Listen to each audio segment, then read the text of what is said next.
Welcome to Key Conversations, where you get to connect with the best of the music business, unlocking the secrets to exploding your music career.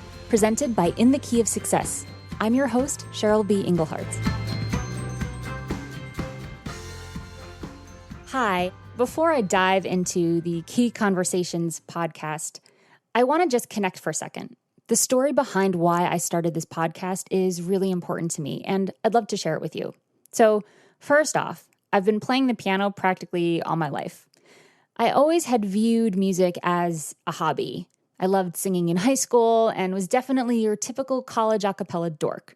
Yeah, the Pitch Perfect movies were written by a guy in one of the groups that I sang with at Cornell. These movies literally are the story of my college life. So after college, even though I had a double major in biology and music, the music was still just a fun thing.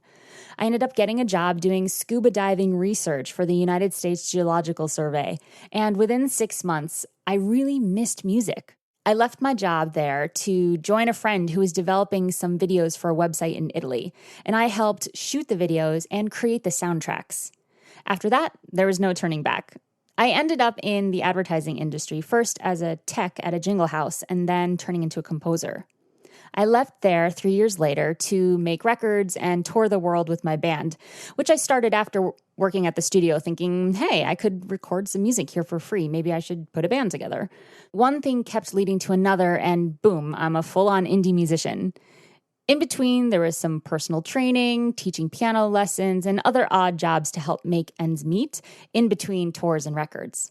I soon discovered what it meant to license music and get paid by people who wanted to use my music to help their film or TV show or commercial. I loved this collaboration and I loved the paychecks. I started pursuing this line of the music industry with a few successes. After playing my favorite show ever to a 4,000-person crowd under a mountain by a lake in Switzerland with my band, something felt like it peaked. It took a few years and a shift to composing for collegehumor.com to really get that I hadn't chosen music. In fact, I realized I was doing it for all the wrong reasons. This realization came after my father passed away. My strongest connection with him was music, and without him, I wasn't sure why I was doing it, other than to be cool, honestly. So I took a few months to really evaluate all this jazz and decided that I needed a new purpose if I was going to continue a career in music. I looked at all the reasons I thought I may want to continue music, and it came down to the core of who I am. Being a source of self-expression, not only for myself, but for everyone around me, through partnership and creativity. So I started sharing my process and all the mistakes I made and the few triumphs I had. I started writing more music for small businesses to help them express their brand more powerfully. I started co-writing more songs with other artists. And I started documenting what worked and what didn't work, forming my website In the Key of Success, where I host a few online courses and programs.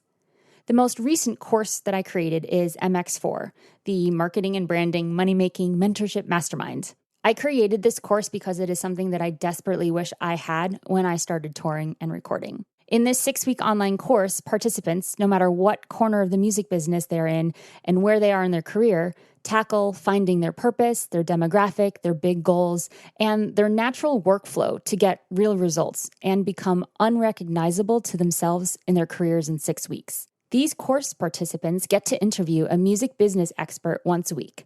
These interviews are recorded and are now what you can hear on Key Conversations. So here we are. I am still making records, scoring commercials, speaking at conferences, as much as I am reading articles, attending music festivals, listening to fans, and learning about this crazy changing business as much as you are. I really hope you enjoyed this podcast because I truly do. It is an honor to continue creating it for you. Here's to your success.